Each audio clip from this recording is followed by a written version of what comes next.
Nobody expected this to happen. Not the fans, not the blogs, not the YouTubers who survive off this drama every day, and definitely not Chrisean Rock, who woke up thinking it was just another chaotic morning. But everything changed the second Tesheki walked into that precinct with a USB drive in one hand and a stack of documents in the other. Her face wasn't angry. It wasn't emotional. It wasn't broken. It was cold, calm, and ready for war. Because the CCTV footage she turned in, it wasn't rumor. It wasn't edited. It wasn't a petty fight clip. It was proof. Proof that made officers stand up from their desks. Proof that made supervisors leave their offices. Proof that made one detective whisper, "Is this really her? Is this really Chrisean?" The video was silent, grainy, but devastating. Junior, tiny, confused, pacing around the hallway while Chrisean stormed in and out of the frame like a storm nobody could control. What Tesheki claimed wasn't even the shocking part. It was what the camera captured that made law enforcement take this seriously. And the moment that clip reached the lieutenant's hands, it was over. Phones started ringing. Voices lowered. Paperwork began piling up. A sergeant asked for backup. Backup for what? Nobody would say out loud yet. But two words floated through the entire building like a warning: felony neglect. Meanwhile, Chrisean, completely unaware what was unfolding, was online, laughing, dancing, posting clips like nothing was wrong. Her energy was pure chaos. Her vibe was unbothered. But behind the scenes, Tesheki wasn't playing anymore. She wasn't ranting. She wasn't tweeting. She wasn't fighting on Instagram Live. She went straight to the police. And the moment the detective hit play on the second CCTV angle, everything changed. Forever. Because what they saw next is the reason they sent a patrol unit straight to her location. The truth is coming. And this time, Chrisean can't talk her way out of it. Long before Tesheki marched into that police station with the confidence of a woman carrying an entire nuclear weapon in her purse, the tension between her and Chrisean had already been building for months. Years even. Their connection was complicated, part friendship, part rivalry, part trauma bond, and part ticking emotional time bomb waiting to detonate. And the one person caught right in the middle of their storm was Junior, small, innocent, confused, loved, but constantly overshadowed by the grown-ups fighting around him like the world revolved around their chaos. The truth is, Tesheki didn't wake up one morning and decide to jail Chrisean. This wasn't impulsive. This wasn't petty. This wasn't revenge for clout. This was the final step in a journey filled with warning signs, broken trust, shattered expectations, and moments where Tesheki begged herself to walk away but could not when a child was involved. Not when Junior was starting to develop habits, reactions, and fears that made Tesheki's stomach twist every time she looked at him. Because Tesheki loved that boy. Not liked, loved. Loved him like he was her own. Loved him like someone who had seen too much to pretend everything was okay. It started the first time Junior stayed with her longer than he was supposed to. Most people didn't know this, but Tesheki had been quietly stepping in behind the scenes for months, picking him up when Chrisean forgot, feeding him when meals were skipped, calming him after fights he shouldn't have heard. People online assumed she was being messy. They didn't understand she was the one cleaning up behind the mess. And the signs were small at first. Junior jumping when a door slammed. Junior hiding behind Tesheki's leg when someone yelled. Junior clinging too tightly, afraid to let go. Junior repeating lines no child should know. She told Chrisean gently at first. He's scared, Rock. He's picking up on everything. But telling Chrisean something she didn't want to hear was like trying to calm a hurricane using a whisper. Chrisean would laugh it off. Girl, he fine. Kids be dramatic. You be doing too much. She treated motherhood like a performance, loud, chaotic, unpredictable. One moment she was baby talking, Junior, kissing him, protecting him like a lioness. The next, she was screaming at Blueface on live while Junior cried in the background like a forgotten prop. Tesheki hated it, but she stayed, because if she left, Junior would be alone with the chaos. And then came the first major red flag, the night Tesheki found Junior wandering the hallway at 1:30 a.m., crying, calling out for his mom. Chrisean was in her room, lights off, headphones in, listening to music. She had no idea he was even awake. Tesheki didn't scream. She didn't fight. She held him until he fell asleep on her chest. Then she confronted Chrisean the next morning. "Why wasn't you watching him?" Chrisean rolled her eyes. "He got legs. Kids move around." "Not at 1 a.m., Rock." He's scared. "You always judging me." And that was the beginning of their silent war, a war Chrisean pretended didn't exist, and a war Tesheki refused to escalate until she had no choice. The second red flag came months later. Junior stopped talking as much. This wasn't normal. Junior was vocal, bright, expressive. Now he was withdrawing, avoiding eye contact, clinging to Tesheki whenever she visited. Tesheki asked Chrisean again, "Has he been eating? Sleeping? Talking?" Chrisean snapped. "You always got something to say. He fine. You trying to act like you his mama." That hurt. Because in some ways, Tesheki felt like she was. Then came the night everything changed, the night that pushed Tesheki from frustrated friend to full-blown protector.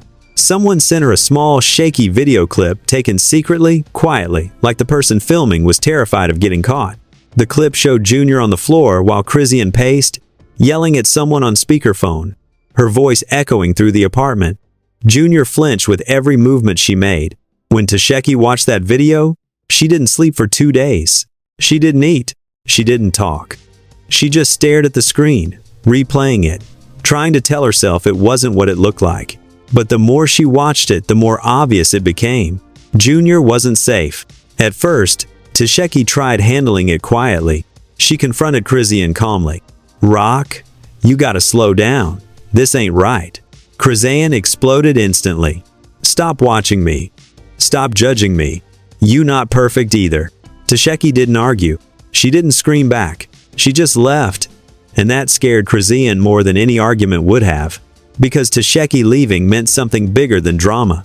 It meant she was done enabling, done covering, done pretending. But the final breaking point, the one that sent Tesheki into that police station, wasn't the hallway clip.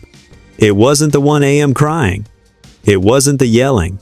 It was the CCTV footage. Footage from a building neither woman realized had cameras in that corner. Footage that caught everything, angles no phone could get.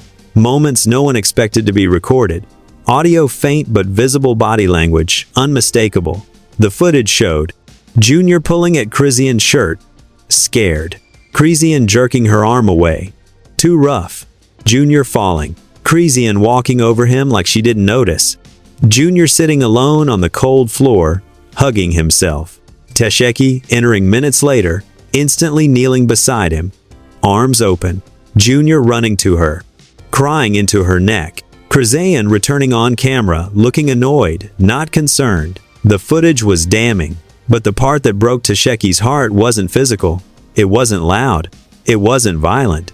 It was the look on Junior's face, that silent, hollow fear only kids with chaotic parents ever learn how to hide. Tesheki watched that footage 10 times. Then she drove straight to the police station. Not because she hated Chrisean, not because she wanted internet clout, not because she wanted revenge, but because she knew exactly what would happen if she didn't. Junior would grow up thinking chaos was love, thinking screaming was normal, thinking fear was comfort. And Tesheki refused to let that happen. Her hands trembled as she placed the USB drive on the officer's desk. Her voice cracked when she said, "I need to report child endangerment." The officer didn't roll his eyes, didn't brush her off, didn't treat it like drama. He called for his supervisor. Within minutes, detectives were asking for more details, asking where the child was, asking how long this had been happening, asking if she had more evidence. Tesheki reached into her bag and pulled out printed screenshots, timestamps, messages, videos, things she had collected for months but never wanted to use. Then the supervisor leaned forward and said, "We're filing this immediately." That was the moment Tesheki realized she hadn't just walked into a police station. She had opened a case. A real case. One that Chrisean couldn't yell her way out of. One that Blueface couldn't distract the internet from. One that Instagram lives, shade posts, and apology tours couldn't erase. And when the detectives played the second angle of the CCTV footage, the one she hadn't seen yet, they exchanged looks that made Tesheki's stomach drop. Something in that second angle was worse. Much worse. Because within minutes, an officer whispered, Send a unit to her address. They weren't waiting. They weren't hesitating. They weren't giving warnings. They were going to arrest Chrisean. And the footage they saw next, the footage nobody has seen yet, is the reason everything escalates next. Nobody expected the police to move this fast. Not fans, not bloggers, not even Tesheki, who sat frozen in that tiny precinct interview room, replaying the second angle in her mind. Those faint images burned behind her eyelids like ghosts refusing to let her breathe. When the detectives exchanged that silent look moments before sending a patrol unit to Chrisean's location, Tesheki realized this wasn't influencer drama anymore. This was real, legal, irreversible, and very, very dangerous. The cops didn't bother with slow protocol, no appointments, no wellness checks, no waiting for a call back. A patrol car was dispatched instantly, then a second one, then a supervisor SUV. This wasn't routine, this was urgent. While the officers prepared to leave, one of the detectives sat across from Tesheki, elbows on the table, voice low but firm. "Ma'am, I need you to stay put. We'll update you soon." His tone said everything his words didn't. Something in that second footage clip was bad enough to trigger immediate action. Something even worse than what Tesheki had already seen. Meanwhile, across town, the chaos was growing fast. Chrisean was at a studio, laughing, hair down, music blasting, completely unaware that 3 units were headed her way. She was doing what she always did, performing for the camera, flipping between happiness, anger, and hyper-energy in seconds. But beneath her chaotic shine, something was different today. She kept glancing at her phone, scrolling fast, jaw tightening in flashes. Someone had tipped her off. Not about the police, not yet, but about Tesheki posting something cryptic. Just 10 minutes earlier, Tesheki's friend had tweeted, "Pray for Junior." That's all I'm saying. The comments were brutal. What happened? Did Rock do something again? Is Blueface involved? Where's Junior? Blueface saw the tweet, and his reaction started the storm. He went live instantly, pacing in his kitchen, shirtless, angry, tapping his forehead aggressively like he was trying to force a thought out. "Aye bro, where my son at? If anybody got my son, tap in right now." His comments blew up instantly. Tesheki got him. She. Calling CPS. Police involved. Blueface froze mid-step. His eyes flickered. He ended the live without saying another word. And that's when everything sped up. Back at the studio, Chrisean's phone buzzed over and over. She ignored it at first, thinking it was Blueface being dramatic, but when her manager ran in, face pale, phone in hand, she knew something was wrong. "They looking for you," her manager said. "Who?" Chrisean asked. "Police." The room fell dead silent. Even the beat in the studio seemed to stop. Chrisean blinked, confused. "Police for what?" And before her manager could even answer, someone else in the room whispered, "It's about Junior." The air cracked in half. Chrisean's eyes changed instantly, confusion turning to panic, panic to anger, anger to full-blown denial. "Who snitched? Who? Who said something about my child? Tell me right now." She grabbed her phone and dialed someone, breath shaking, fingers trembling. Blueface picked up on the first ring. "Aye. They saying you in trouble." "Why?" she snapped. "Because of Junior." "What I do to Junior?" "I don't know, Rock. But Tesh went to the precinct. It was like she got punched in the chest." "Tesh, what?" Her voice cracked. "She really went police on me? My own friend?"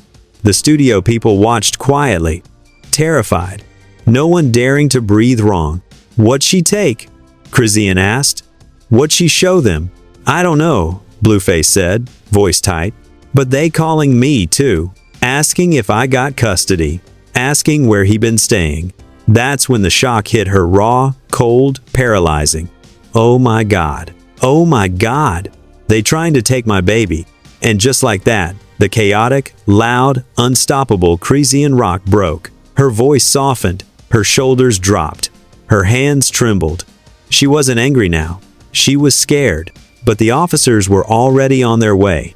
While the patrol cars approached the studio, the detective inside the precinct watched the second CCTV angle again, the version he hadn't yet let Tesheki see. This angle was far worse. Because the camera caught everything, Junior reaching for Chrisean's arm, Chrisean jerking away so aggressively he stumbled backward, her stepping over him while yelling into her phone, Junior covering his ears, shrinking into the wall, her hurling something across the room not at him, but close enough that he flinched violently, her slamming a door so hard the camera shook, Junior crying silently, rubbing his arms like he was freezing, and the worst moment of all, Junior reaching toward the kitchen counter, trying to lift himself up, slipping, hitting the ground, and Chrisean not even noticing. That clip alone could end everything: custody, career, freedom. But the shocking twist wasn't the fall. It wasn't the yelling. It wasn't the fear on Junior's face. It was the fourth person who appeared on the footage. Someone none of them expected. A shadowy figure near the doorway. Someone holding a phone, recording. When the detective zoomed in, the face became clear. It was not Tesheki. It was not a friend. It was not an assistant. It was one of Blueface's relatives, recording secretly, watching, not helping, not stopping it, just recording. The detective froze, because this changed everything. If a family member recorded this, knowingly watched this, and willingly kept it, then this wasn't just concern. This wasn't a fight. This wasn't a bad moment. This was a documentation, a setup, a trap, or proof collected intentionally by someone who wanted leverage. Someone working with Blueface, or working against Chrisean, or saving footage for a moment just like this. Meanwhile, the patrol cars finally arrived at the studio. Lights off. Sirens silent. They weren't here to make noise. They were here to remove a child's mother without causing a crowd. Chrisean heard footsteps outside the studio door. Her heart pounded like a war drum. "Rock," someone whispered. "They're here." She stood up fast, tears streaking down her cheeks, mascara smearing, hands shaking. "No. No. They not taking me. I ain't do nothing. I ain't hurt my baby. I ain't hurt my child." But another officer knocked. "Chrisean Rock? We need to speak with you regarding a child endangerment investigation." Her knees buckled. The studio fell dead silent. She whispered to herself, "She really did this to me. Tesh really did this." Then she looked up at the officer's anger returning. Strong, fiery, ready to explode. "You not taking my kid from me. You not taking me." She stepped forward. But the officers stepped forward too. Firm, calm, prepared. "Ma'am, we need you to come with us." And just when everyone thought the moment had hit its peak, one officer said, "We also have questions for you about the video submitted by Blueface's family." The whole room gasped. Even Chrisean froze. Blueface. What? Because the twist wasn't that Tesheki reported her. It wasn't that CCTV footage existed. It wasn't that the police had acted so fast. The twist was that Blueface's own relative had secretly recorded, saved, and submitted footage that could destroy her life permanently. And the question now wasn't, what will the police do? It was, why did Blueface's relative record this? And what are they planning next? The officer's words hit Chrisean like a bullet she never saw coming. We also have questions about the video submitted by Blueface's family. For a full 3 seconds, she didn't even breathe. The room froze around her, the music stopped, her manager's jaw dropped. Even the officers exchanged a subtle, knowing look. Because this was the twist nobody prepared her for. Not the precinct. Not the internet. Not even Tesheki. Because Chrisean could handle drama. She could handle enemies. She could handle haters, blogs, and public backlash. But Blueface's family? Her own child's bloodline? That betrayal cut deeper than anything she had faced. She finally spoke, voice cracking. "Blueface people did what? What video? For what? Why would they?"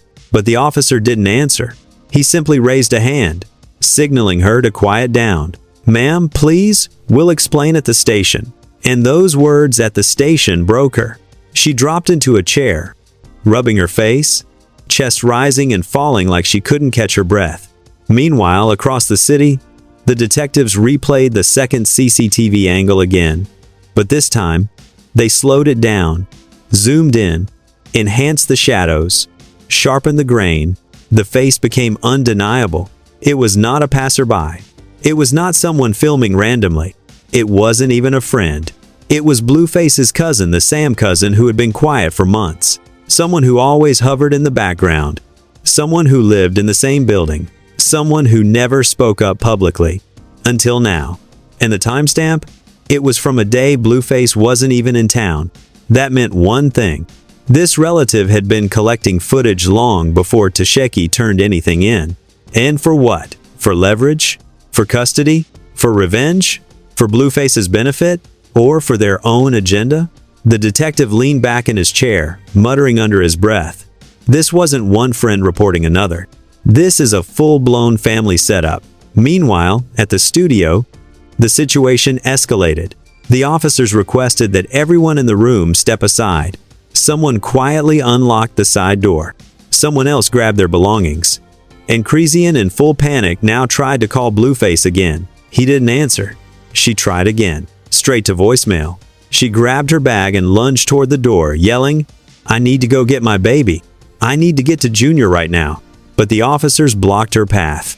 "Ma'am, you will not be allowed near the child until CPS assesses the situation." CPS. That one word nearly sent her collapsing. No. No, no, no, no. Don't bring CPS in this. Don't do that to me. Don't do that to my son. Please. Her voice broke completely. It was the most vulnerable anyone in the studio had ever seen her. But the decision had already been made. CPS was notified the moment the second footage angle was confirmed. And they weren't coming tomorrow. They weren't coming later tonight. They were already mobilizing. One worker was on her way to the precinct. Another was headed to Junior's location. Meanwhile, Blueface on the other side of town finally answered his cousin's call. Not Chrisean's. Not CPS. Not the police. His cousin's call. The cousin who filmed the footage. The cousin who submitted it. The cousin who did the one thing Blueface never had the nerve to do himself. Blueface whispered into the phone, "You really sent that in?" The cousin replied, "You told me to keep everything. You told me to record. You told me she'd slip up. I did what you said."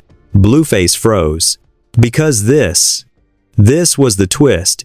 Even he didn't expect to come back around on him. His own request to keep footage had turned into evidence now being used by police. Evidence he helped create. Evidence that could destroy her, but could also expose him. He swallowed hard. "Aight. Don't talk to nobody else. Don't answer no police calls. Let me handle this." But the cousin wasn't stupid. "Bruh, they already asked me to come in." Blueface cursed under his breath. Because he knew what that meant. The police weren't just building a case on Chrisean. They were building a case around everyone connected to Junior. And that included Blueface too. Back at the precinct, Tesheki sat stiff, anxiously clutching her phone, waiting for news. Her stomach churned with a mix of guilt, anger, fear, and protective instinct. Then a detective stepped in and shut the door softly behind him. "Miss Tesh, we need to ask you something." Her heart dropped. "What?" she whispered. "Do you know if Blueface ever encouraged anyone to record Chrisean?" The room went silent. Because Tesheki did know. She had seen messages. She had heard conversations. She remembered the little comments Blueface made like, "Record everything. She gon' show her real self eventually. Keep proof." But Tesheki never thought he'd actually USC the footage. She never thought one of his family members would turn it into a police case. She never thought Junior would become the weapon in a custody war. She hesitated, then whispered, "Yes." The detective nodded like he'd been expecting that answer. And then he delivered the SE-conned major twist, the one that made Tesheki gasp out loud. "We received another video. Not CCTV. Not the cousin's footage." Her stomach tightened. "What video?" He slid a tablet across the table and hit play. The screen showed a new angle from a hallway ring camera inside Blueface's relative's home. Junior crying. Blueface's cousin ignoring him. Chrisean banging on the door, screaming for her son.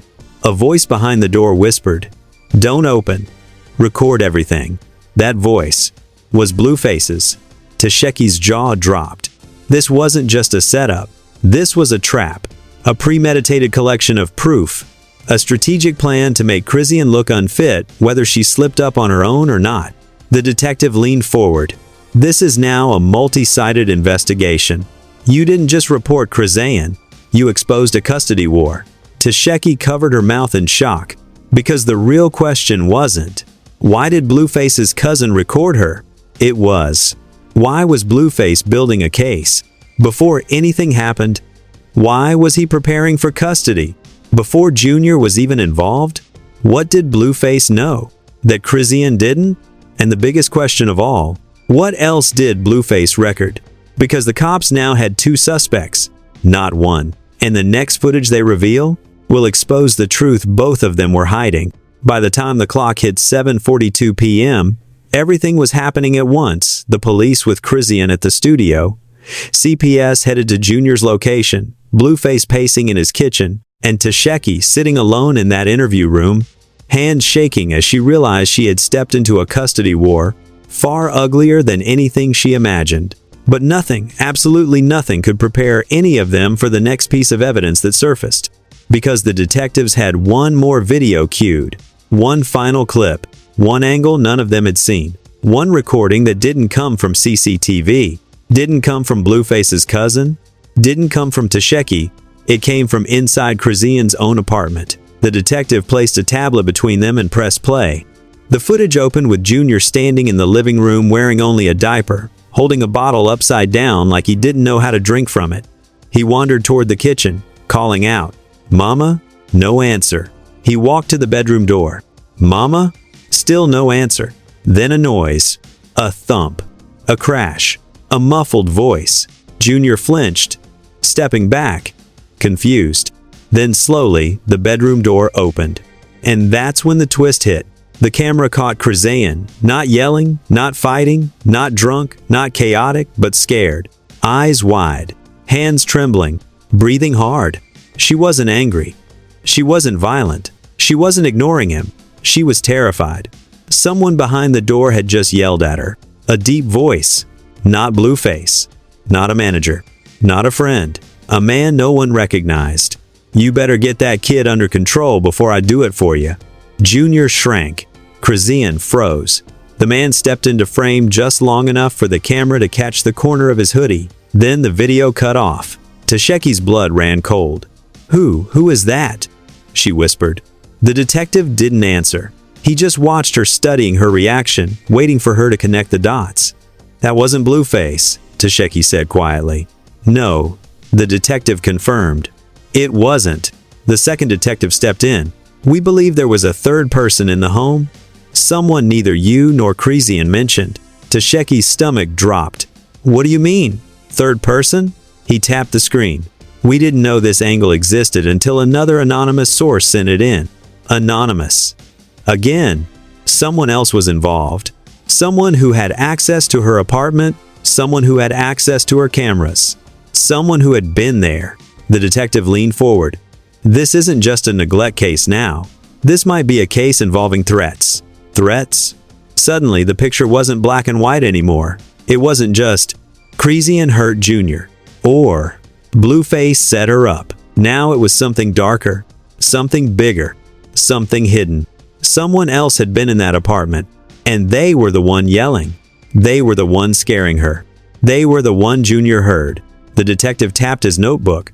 "Your friend didn't tell us everything," meaning Chrisean had left out a crucial detail. She hadn't been alone. She hadn't been chaotic just because of Blueface. She hadn't been spiraling randomly. She was scared of someone in her home, someone who wasn't supposed to be there, someone who had access to her child, someone who yelled a threat loud enough to make Junior cry. Back at the studio, the officers escorting Chrisean paused as her phone lit up again, this time with a text from an unknown number. "Don't tell them about me." Chrisean's hands shook violently. She quickly hid the phone. "Ma'am, are you okay?" the officer asked. She nodded too fast.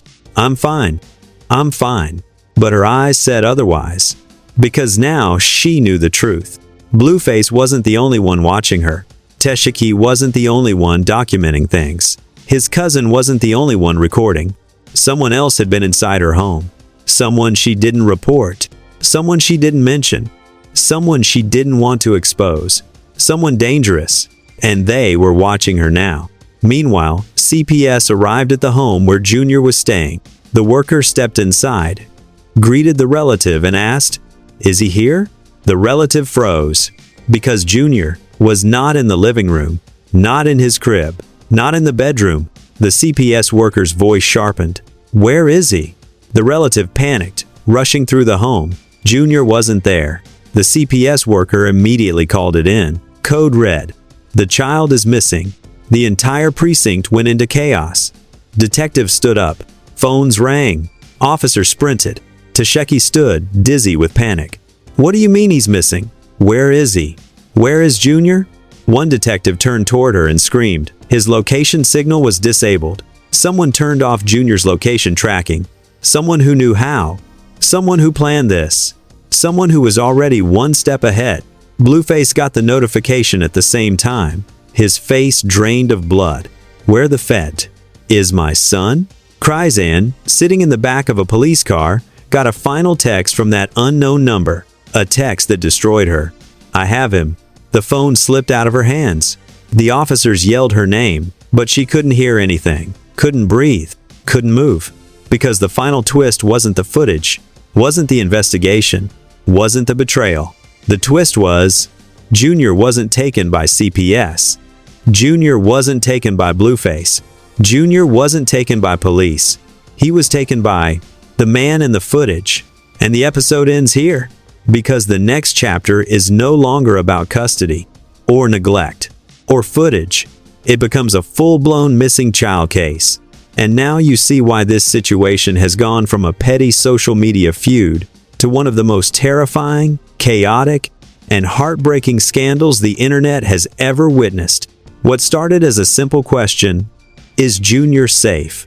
has now spiraled into a crisis involving police, CPS, hidden footage, secret recordings, family betrayal, and a mysterious man whose identity still hasn't been revealed. We've watched CCTV footage. We've watched hallway footage.